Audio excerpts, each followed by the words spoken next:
Assalamualaikum warahmatullahi wabarakatuh. Sahabat Kurmasi, FYI episode kali ini kita akan mendatangkan sosok inspiratif dari alumni AABS Purwokerto dan juga dia adalah alumni dari Universitas Al-Azhar Kairo, Mesir.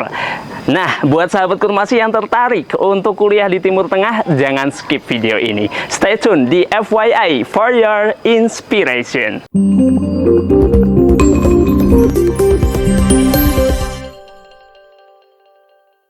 Ya, sahabat Kurmasi, kalau FYI episode sebelumnya kita mengulas topik tentang MA-AABS Purwokerto, dan di episode kali ini kita hadirkan alumni dari AABS Purwokerto dan juga dia ini adalah pernah kuliah di Universitas Al-Azhar Kairo, Mesir. Seperti yang kita ketahui, sahabat Kurmasi, kalau MA-AABS Purwokerto ini telah mendapatkan ijazah muadalah atau penyetaraan atau ijazah setara ataupun pengakuan gitu ya dari kampus Al-Azhar Kairo, Mesir. Maka dari itu kita hadirkan langsung sosok inspiratif kita yang bernama Ustadz Dafa, benar? Betul, betul ya. Assalamualaikum Ustadz Dafa. Waalaikumsalam warahmatullahi Masya Allah. Ini Ustadz apa Mas ini? Mas saja boleh. Mas saja ya. Mas saja. Oke, dengan Mas Dafa. Ini Mas Dafa adalah alumni AABS Purwokerto. Betul ya. Angkatan berapa kalau boleh tahu? Angkatan kedua. Oke, sekalian perkenalan ya. Siapa tuh sahabat Kurmasi bisa lebih mengenal Ustadz Dafa. Silakan Ustadz. Ya, assalamualaikum.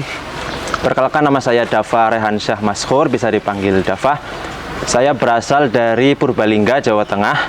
Kemudian saya alumni Al-Irsyad Al-Islamiyah Boarding School, angkatan kedua. Kebetulan waktu itu yang SMA-nya, bukan yang MA. Begitu. Kemudian setelah lulus dari SMA boarding, saya melanjutkan studi saya ke Universitas Al-Azhar Kairo, Mesir, mengambil jurusan Syariah Islamiyah, kurang lebih gitu. Masya Allah. Ya, Ustadz Dafa. Saya kebawaan Ustadz ya, karena mungkin bahasanya karena aku lulusan Timur Tengah gitu ya, udah lisannya udah Ustadz ini. Nggak apa ya, emang Ustadz ya. Iya, insya Allah.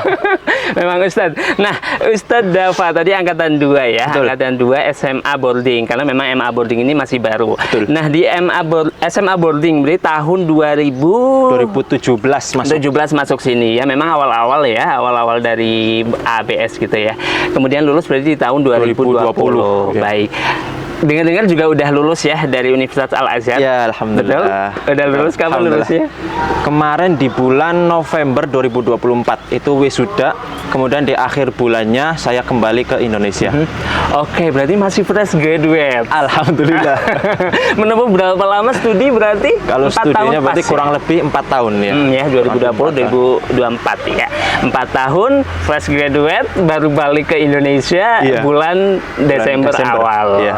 Oke, itu pertama kali pulang ke Indonesia atau udah sering pulang nih tiap libur semester? Ya, kebetulan selama menempuh studi di S1 itu selama 4 tahun saya alhamdulillah belum pernah pulang sama sekali gitu ya. Alhamdulillah ya, belum pernah pulang. Kebetulan betah di sana selama 4 tahun, jadi baru pulang ketika sudah selesai begitu. Ada ya mahasiswa yang ternyata selama kuliah itu nggak mudik.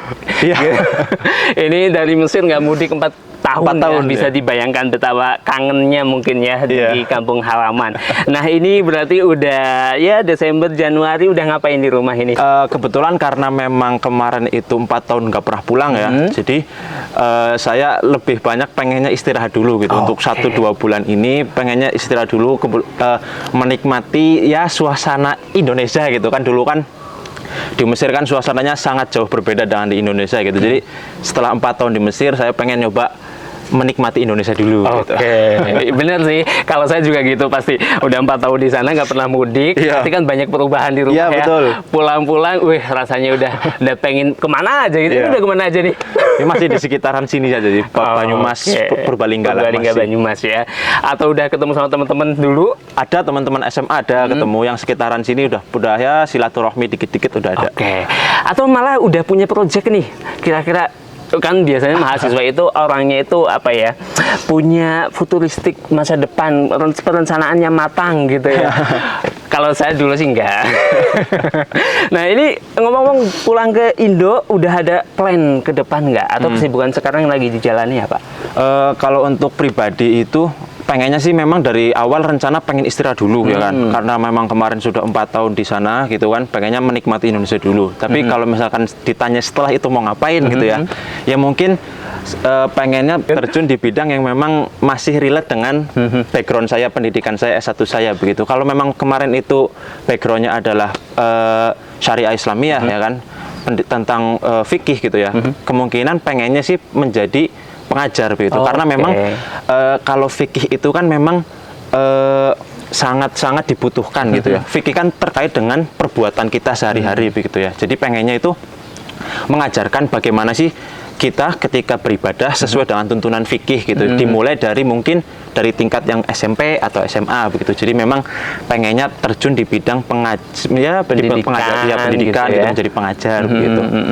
Ya karena memang jurusannya tadi syariah Islamiyah. Itu jurusannya. Iya, Oke, Masya Allah. Jurusannya syariah Islamiyah, dan tadi penasaran sih saya, mungkin sahabat Kurmasi juga bertanya-tanya gitu ya, kenapa sih seorang Mas Dafa gitu ya pengen kuliah di Timur Tengah, kenapa nggak di Indonesia aja, padahal di Indonesia juga banyak yang bagus gitu ya, misalnya kenapa ngomong-ngomong? Ya mungkin backgroundnya sedikit, cerita backgroundnya sedikit.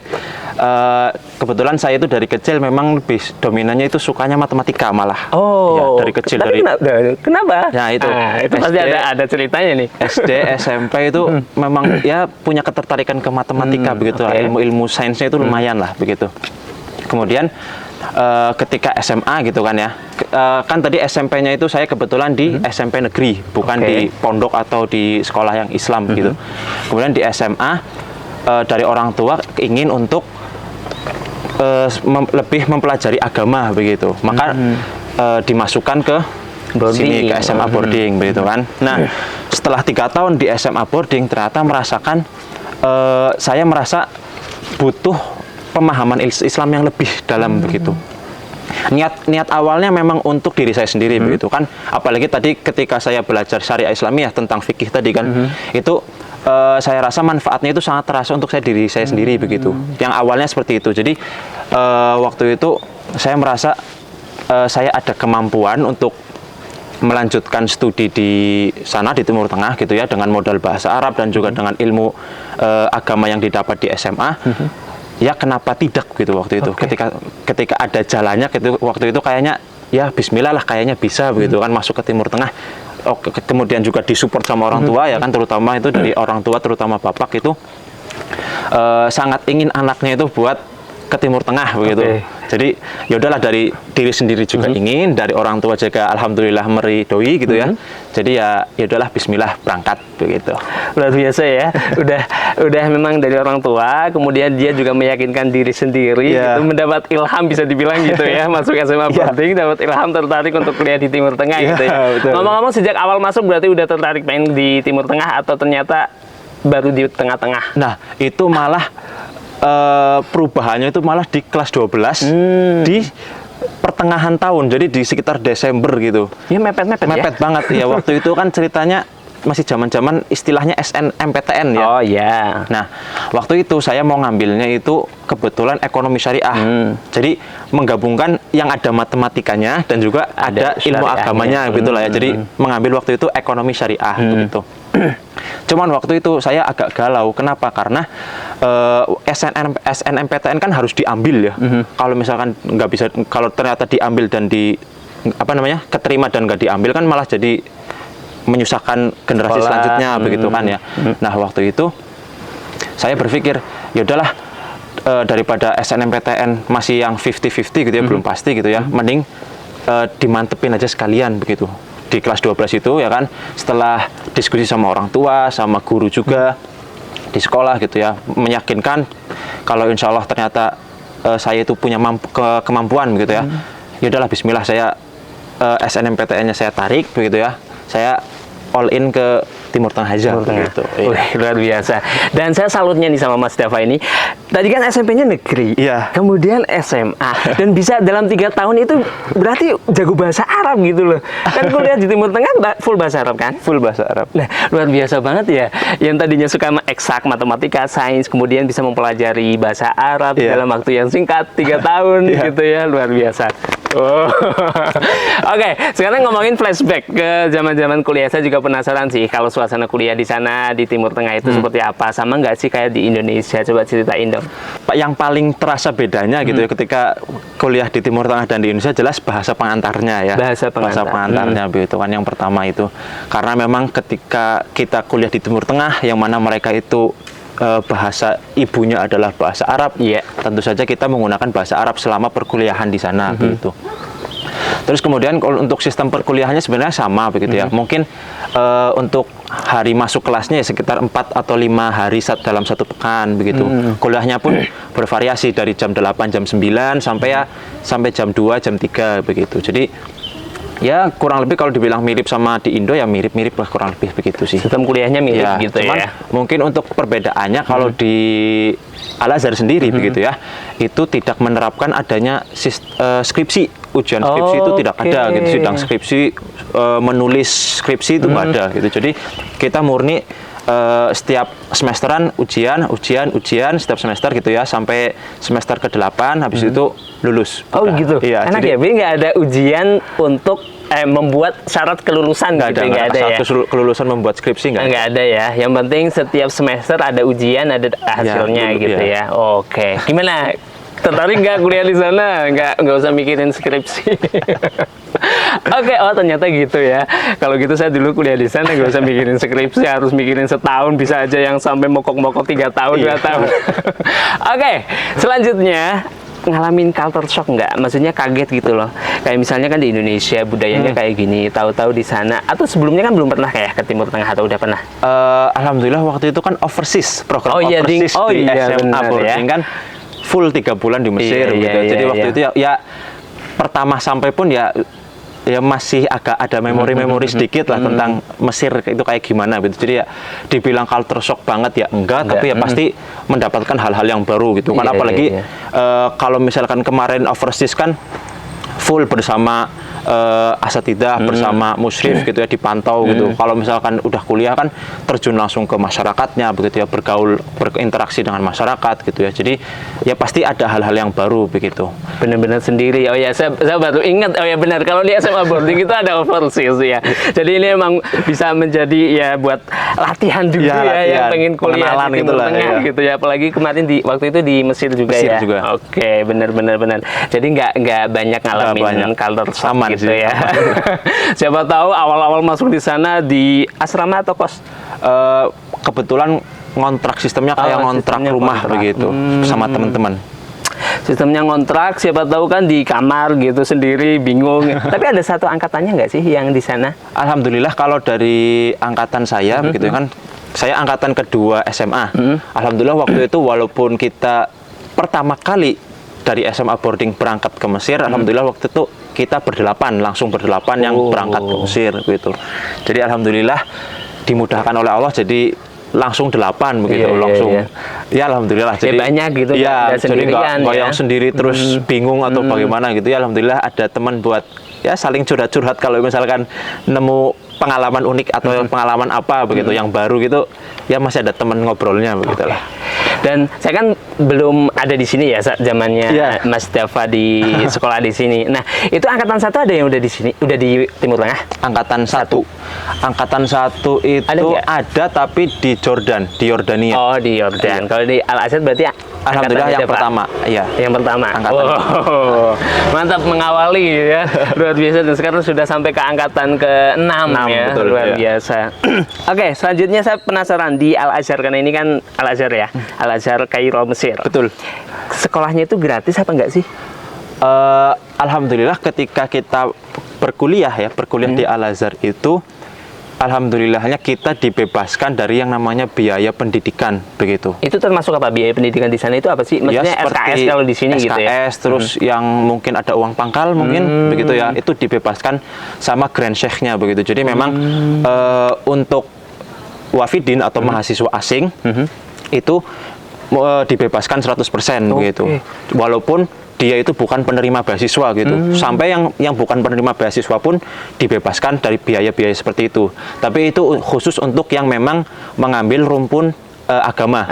Iya, tapi kalau misalkan yang rumpun ilmu sains begitu ya, kayak pertanian atau apa namanya, dokter gitu, kedokteran itu tetap ada biayanya begitu. Ya. Oh, ternyata di Al Azhar nggak hanya agama ya, banyak jurusan umum juga ya. Tapi kalau yang agama spesial itu bebas biaya pendidikan. Ya, alhamdulillah. Namanya Grand apa tadi? Grand Sheikh-nya, dari Grand Sheikh-nya dari rektor kalau di sini. Ya, ada rektor, ada atasnya lagi. Ada atasnya lagi. Itu Grand Sheikh. Grand Sheikh.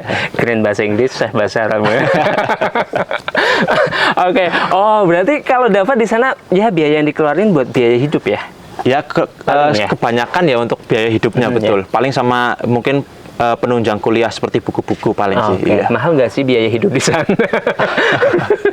Kalau di Indonesia gitu. Alhamdulillah walaupun berada di beda benua gitu ya, yang jauh di sana, alhamdulillah untuk biaya hidup di Mesir itu tergolong relatif murah begitu. Alhamdulillahnya. Jadi bahan-bahan pokok pun di sana nggak terlalu mahal begitu. Untuk kita yang memang mungkin menerima uang jajannya dari orang tua di Indonesia begitu ya, menerima kiriman begitu ya, ya nggak terlalu mahal. Mungkin kalau misalkan disebutkan secara nominalnya begitu ya, saya sekitar 2 juta mungkin itu sudah cukup untuk 1 bulan. 1 bulannya ya. Gitu. Oke. Makan 3 kali ya. Makan 3 kali alhamdulillah.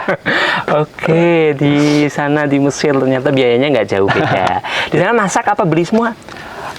Karena tadi sistemnya ngontrak begitu ya kan, jadi kita ngontrak pun diisi rumahnya gitu. Ada, kita di rumah ada kulkasnya, ada kompornya, ada segala macamnya gitu. Jadi ya mungkin sesekali masak, sesekali keluar beli makan gitu. Alhamdulillahnya memang Mesir itu untuk mahasiswa atau orang Indonesianya gitu ya secara umum itu, kemarin ketika wisuda ada duta besar itu memberikan info bahwasanya total mahasiswa Indonesia itu ada 13.000 di sana. Iya, jadi mahasiswanya saja itu sudah 13.000 gitu. Jadi memang sudah membentuk suatu komunitas yang lumayan besar begitu. Jadi ketika untuk tadi misalkan makan ya, itu ketika pengen makan makanan Indo gitu ya, kangen misalkan bakso atau mie ayam ada gitu, di sana. Ada itu. Jadi alhamdulillah nggak menemukan kesulitan kalau misalkan lagi kangen makanan Indo begitu. Oke, luar biasa. Kalau kegiatan kuliah biasanya habis kuliah gimana? Apa aja di sana? Kegiatan kuliah itu setelah kuliah ya berarti ya. Setelah kuliah itu bisa diisi bermacam-macam. Mungkin kalau misalkan dianya suka organisasi, bisa itu organisasi kayak senat atau kayak organisasi-organisasi yang lain. Iya. Atau misalkan mungkin pengen melanjutkan memperdalam ilmu lagi, itu ada namanya talaki. Itu sistemnya itu kita datang ke suatu tempat gitu ya, nanti ada syekhnya, beliau membacakan dari suatu kitab gitu ya, lalu menjelaskannya begitu. Jadi itu yang namanya talaki, belajar langsung kepada syekhnya. Itu program kampus atau itu di luar, kemandirian sendiri? Kemandirian sendiri begitu. Nah kemudian mungkin kalau misalkan pengen mencoba kan kalau misalkan dunia ketika sudah menjadi mahasiswa gitu ya, kan nggak melulu belajar di kelas begitu ya. Mungkin bisa juga mencoba ilmu baru, seperti misalkan mencoba bisnis begitu. Mungkin beberapa ada yang menjual makanan gitu ya, kayak tadi misalkan karena memang orang Indonesia banyak begitu ya, jadi banyak yang mencoba untuk ya iseng-iseng masak gitu dijual, atau iseng-iseng buka usaha apa begitu. Jadi banyak lah kegiatan-kegiatan di antara mahasiswa Indonesia di sana begitu. Tadi balik ke biaya pendidikan, saya tadi masih penasaran, kan beasiswa pendidikan bebas. Iya, ada nggak sih mungkin kan yang memang dari Indonesia itu rencananya pengennya full beasiswa gitu. Ada nggak sih kayak misal beasiswa buat itu? Kalau beasiswa alhamdulillah dari Al Azharnya ada, dari luar Al Azharnya pun ada begitu. Kalau misalkan dari awal begitu ya, kan kita kan kalau dari awal masuknya itu lewat jalur Kemenak. Lewat jalur Kemenak yang memfasilitasi kita, maka disediakan waktu itu kalau nggak salah sekitar 20 orang. 20 orang dari Kemenak. Pun kalau misalkan dari 20 itu ternyata kita nggak dapat begitu ya, banyak lembaga-lembaga lain yang memang memberikan beasiswa begitu. Contohnya seperti Basnas, atau contohnya kalau ketika di Mesirnya begitu ya, ada lembaga-lembaga internasional juga yang memberikan beasiswa untuk mahasiswa atau pelajar asing begitu. Jadi insya Allah ketika kita sampai di Mesir pun belum mendapatkan beasiswa gitu ya, tidak usah terlalu risau gitu, bingung gitu, di mana bisa mendapatkan beasiswa gitu. Insya Allah kalau misalkan kita memang serius untuk menuntut ilmu gitu ya, serius untuk belajar, insya Allah dengan modal nilai tadi itu ya kan, kita bisa untuk mengajukan beasiswa begitu. Banyak ya peluang beasiswa Alhamdulillah di sana. banyak sekali. Oke. Lanjut kita kepoin ya kesehariannya Mas Dava ini selama menjadi mahasiswa. Itu ngapain aja? Kan di sana baru angkatan 2 8 orang, tapi mungkin kan di sana tadi ada komunitas yang dari mahasiswa Indonesia gitu ya. Itu ngapain aja dong? Jalan-jalan terus ya. Ya jalan-jalan mungkin setelah ujian mungkin kan kalau misalkan di sana kan ujiannya itu ada ujian yang semester ganjil sama semester genap gitu lah ya. Nah kebetulan kalau yang semester genap itu di sekitaran bulan Juni Juli. Oke. Nah waktu itu kalau misalkan di Mesir kan itu 4 musim, negara 4 musim. Nah di sekitaran bulan Juni Juli itu lagi puncak-puncaknya musim panas gitu. Itu tuh panasnya itu mungkin bisa sampai 40 sekianan. Ini mungkin. belum seberapa ya? Ya ini masih sejuk-sejuk lah ya, segini begitu. Jadi kalau misalkan di Mesir pun peraturannya adalah liburannya itu 3 bulan gitu. Jadi waktu setelah ujian di bulan Juni tadi ada liburan waktu 3 bulan. Nah di situ mungkin kita bisa jalan-jalan, kita bisa mungkin mengisi waktu luangnya dengan ya tadi talaki atau mungkin ada kelas-kelas musim panas begitu. Jadi masih banyak ya bisa diisi dengan kegiatan yang bermacam-macam. Kajian-kajian di sana banyak banget ya? Ya banyak banget. Setiap hari itu pasti ada gitu. Ada. Tinggal kitanya mau apa enggak untuk jalan. Benar-benar kita yang mau apa enggak ya. Apalagi udah di pusatnya Timur Tengah gitu ya, pasti banyak banget. Ada nggak cerita pengalaman yang saat ini sulit dilupakan, yang berkesan? Pengalaman ya, atau cerita apa gitulah? Mungkin karena ini mendekati bulan Ramadan ya. Bulan Ramadan itu mungkin yang paling berkesan itu ketika Ramadan di Mesir. Bedanya gitu. apa di sana? Bedanya di Mesir itu lebih ke suasananya itu orang-orang Mesir itu sangat-sangat menyambut bulan Ramadan. Mereka sangat-sangat benar-benar mempersiapkan diri mereka itu sebaik mungkin untuk menyambut bulan Ramadan begitu. Dari mungkin di awal itu menghiasi jalan-jalan begitu ya, menghiasi dengan lampu-lampu begitu ya. Kemudian ketika di bulan puasanya, di bulan Ramadannya itu ada yang namanya Maidatur Rahman. Apa itu? Maidatur Rahman itu seperti bukaan di pinggir jalan begitu. Bukaan, jadi berbuka puasa begitu, tapi di pinggir jalan begitu. Jadi banyak daripada mungkin di sekitaran masjid atau di pinggiran jalan begitu disediakan meja dan kursi begitu ya. Kemudian disediakan bukaan begitu, kayak contohnya kalau makanan masyarakat Mesir itu ada yang namanya roti ish begitu, roti ish dan juga kacang full begitu misalkan. Jadi disediakan seperti itu gitu. Jadi memang mereka sangat-sangat memuliakan bulan Ramadan begitu. Gratis betul, gratis. Di pinggir jalan iya, gitu. Di pinggir jalan gitu. Ya, misalkan kita lagi jalan-jalan gitu ya. Aduh, bingung mau buka di mana gitu. Nemu ada meja sama kursi begitu. Rame ada orang kumpul di situ. Kita tinggal duduk aja, terus nunggu buka dapat dikasih makanan begitu. Hampir di setiap sudut kota sudut gitu itu ya? pasti ada gitu.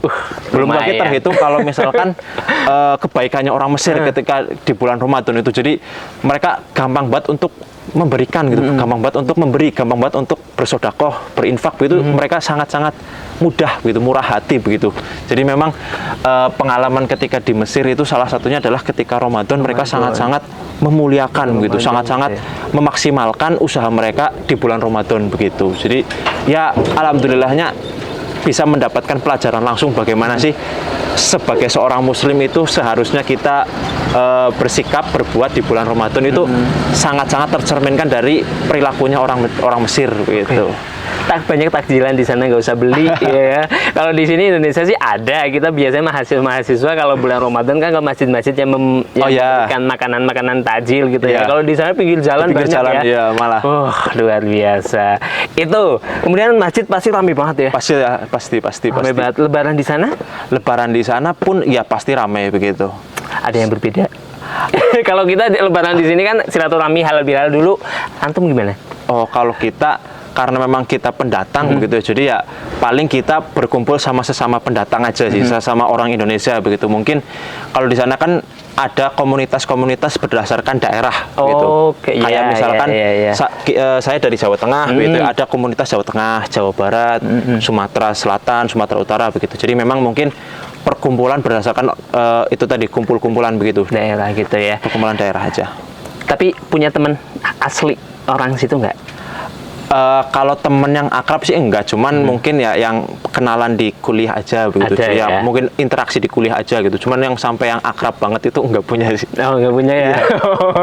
Mbok punya gitu ya, sering main ke rumah yang di sana gimana, pengen mereka ya hubungannya sosial dengan orang-orang sana itu gampang nggak sih gitu? Ya alhamdulillah kalau misalkan dengar dari cerita temen gitu ya. Kalau misalkan cerita temen, kalau misalkan memang kalau masyarakat Mesirnya yang dari pelajar begitu ya, dari teman-teman yang dari pelajar itu insya Allah mereka sangat memuliakan kita gitu. Mereka sangat memuliakan kita sebagai sesama sesama muslim begitulah ya.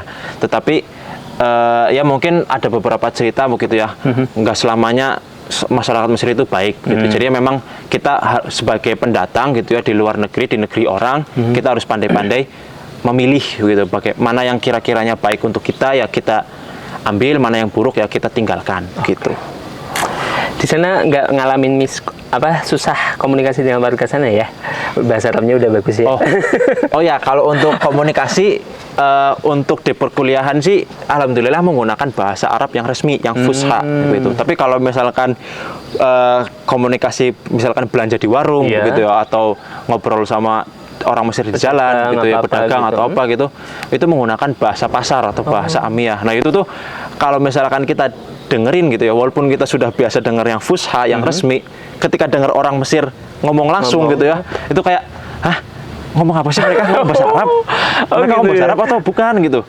Oh ternyata mereka punya kaidah-kaidah sendiri gitu, bahasa yang menjadikan bahasa pasar gitu, bahasa pasarnya Mesir, bahasa gaulnya Mesir lah gitu. Jadi ya adaptasi lagi, belajar lagi gitu. Ternyata ketika sampai di sana pun kita harus belajar lagi. Ternyata cara ngomongnya orang Mesir itu ketika sehari-hari berbeda dengan yang mungkin kita pelajari di kelas-kelas gitu. Ya, oke, seru juga sih. ya kayak di Indonesia juga kan berbagai daerah kan banyak bahasanya. Oke. Dan ini Mas Dava pas mudik ke Indonesia, ada tekanan sosial nggak? Maksudnya rasa minder nggak sih habis pulang dari luar negeri di rumah? Kan biasanya namanya orang desa gitu ya, kan kadang dari luar negeri tuh gitu. Apa-apa suruh dakwah apa segala macam. Pernah ngalami minder nggak? Atau ya saya udah siap ketika pulang dituntut dakwah apa segala macam gitu. Ya pastinya ada ya, rasa minder itu pastinya ada, apalagi ketika di Mesir pun waktu itu saya hanya ya fokusnya belajar tanpa adanya praktek gitu ya, praktek untuk mencoba ngomong di depan orang banyak gitu. Itu waktu itu saya belum sempat untuk mencoba gitu. Jadi ketika sampai ke rumah begitu ya, tiba-tiba langsung disamperin sama takmir masjid gitu ya. Ketika baru sampai rumah disamperin, Mas Dava jadi imam ya, ngisi kajian ya gitu. Awal-awalnya pasti minder gitu ya, tapi ya karena memang kita sebagai seorang muslim ya kan, itu memang sudah diberikan amanah dari Allah untuk berdakwah begitu ya. Jadi ya mau nggak mau pertama-tama ya mungkin berat, tapi ya dijalanin dulu begitu ya. Mungkin masih banyak kurangnya, tapi ya sambil belajar sambil memperbaiki diri begitu ya. Kalau misalkan ada yang salah ya sambil dia belajar supaya lebih baik lagi begitu. Susah nggak sih kuliah di sana? Maksudnya susah dalam artian kita memahami materinya? Sebetulnya sih kalau misalkan kita serius gitu ya alhamdulillah insya Allah tidak ada yang susah gitu. Insya Allah tidak ada yang susah, tidak ada yang nggak mungkin buat dicapai gitu, yang nggak mungkin itu. Apalagi misal pun kita merasa susah begitu ya, di sana pun banyak komunitas-komunitas pengajian kajian kitab gitu yang menggunakan bahasa Indonesia begitu. Jadi yang menjelaskannya itu senior-senior yang di tingkat S2 begitu. Jadi ketika mungkin kita mengalami terutama di awal-awal gitu ya, ketika baru sampai di Mesir begitu, mendengarkan penjelasan dari syekh itu belum bisa mendapatkan pemahaman secara utuh, mungkin bisa dimulai dari belajar ke seniornya dulu tadi yang S2 itu, belajar menggunakan bahasa Indonesia begitu kan, mempelajari membaca kitab gitu ya, tapi dijelaskan dengan bahasa Indonesia. Nanti ketika misalkan sudah mulai paham sendiri begitu ya, bisa untuk masuk atau ikut ke talaki tadi, ke syekh yang langsung ke berbahasa Arab begitu. Jadi memang ya namanya belajar ya memang bertahap gitu. Nggak bisa kita langsung pengennya langsung jadi jago begitu, ya nggak bisa begitu. Oke. Tapi bersyukur karena ini Ustadz Dava lagi kan. Mas Dava gitu ya, Mas Dava di boarding juga udah ada program Timur Tengah dulu ya, betul. namanya program Timur Tengah, udah belajar jadi udah terbiasa lah ya setidaknya. Oke, selanjutnya ini kita membahas tentang ya stereotip dari orang-orang lah. Kebanyakan kan kalau melihat kita belajar ke Timur Tengah, apalagi Mas Dava kan ngambilnya jurusan agama gitu ya, ujung-ujungnya nanti banyak yang beranggapan, lah belajar agama ujung-ujungnya itu jadi ustadz, ujung-ujungnya itu ngajar mula ngaji gitu-gitu. Gimana tanggapannya?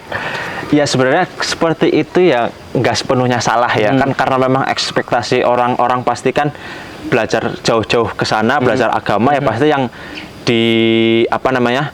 diajarkan kembali ke masyarakat ya pasti terkait tentang agama ya. Begitu ya. Cuman walaupun seperti itu di Al-Azhar khususnya ya, itu tidak membatasi kita untuk mencoba hal-hal yang baru seperti yang tadi sudah saya ceritakan begitu ya.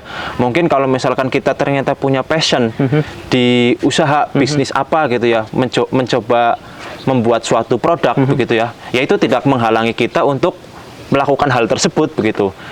Mungkin kita ketika ke Al-Azhar itu kita belajar untuk membekali diri kita begitu ya, membekali diri kita, memahami diri kita bagaimana sih caranya berbisnis yang benar sesuai dengan agama misalkan begitu, atau mencoba hal-hal yang lain begitu yang masih berada di koridornya agama begitu, masih tidak melewati batas agama begitu. Makanya kita mempelajari agama terlebih dahulu supaya tahu bagaimana caranya, mungkin tadi kalau misalkan pengen berbisnis ya berarti caranya berbisnis yang benar itu seperti apa sesuai agama begitu. Jadi nggak melulu ketika belajarnya agama nanti jadinya dai, pendakwah, mengajarkan agama lagi, yang nggak selalu seperti itu. Ya. Tapi kalaupun kayak gitu ya nggak masalah. Ya nggak masalah. Itu kewajiban kita gitu memang ya, sebagai seorang muslim ya memang ada tuntutan, ada tanggung jawab dari kita untuk mendakwahkan apa yang kita punya begitu. Ya nggak masalah, itu sebuah pilihan juga ya, betul. Sebuah pilihan. Apalagi kalau misalnya pengen bisnis di sana, ada nggak mahasiswa yang Indonesia ternyata bisnis di sana tapi produknya produk Indonesia? Oh banyak ya. Jadi yang memang mengimpor dari Indonesia begitu ya, kemudian dijual di sana begitu ya banyak. Begitu. Jadi nggak ada masalah begitu. Oke, tuh buat yang pengen nyambi di sana gitu ya. Tapi jangan, fokus dulu aja kuliah di sana gitu ya, kayak Mas Dava fokus sehingga 4 tahun lulus gitu ya, nggak usah lebih-lebih. Oke, selanjutnya ini udah di sesi akhir ya.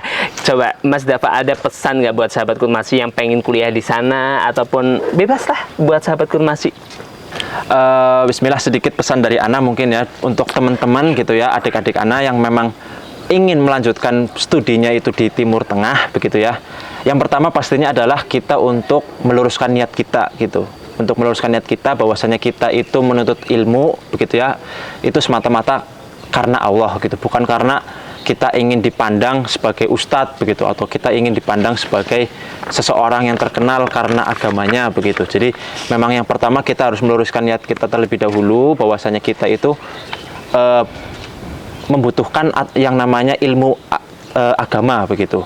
Kemudian setelah itu ketika misalkan kita sudah yakin, kita sudah memiliki niat yang kuat untuk belajar ke Timur Tengah, maka kita siapkan diri kita sebaik mungkin begitu. Terutama kalau misalkan kita berada di sini ya, di AABS begitu ya. Alhamdulillah AABS sudah menyediakan opsi pilihan yaitu di MA begitu. Jadi memang di MA itu sudah difokuskan untuk kita yang ingin untuk melanjutkan studi kita ke Timur Tengah begitu. Jadi memang kalau misalkan memang sudah mantap, sudah yakin untuk ke Timur Tengah, silakan dimanfaatkan sebaik mungkin begitu. Disiapkan sebaik mungkin, disiapkan sebaik mungkin lah apa saja yang dibutuhkan untuk belajar ke Timur Tengah begitu.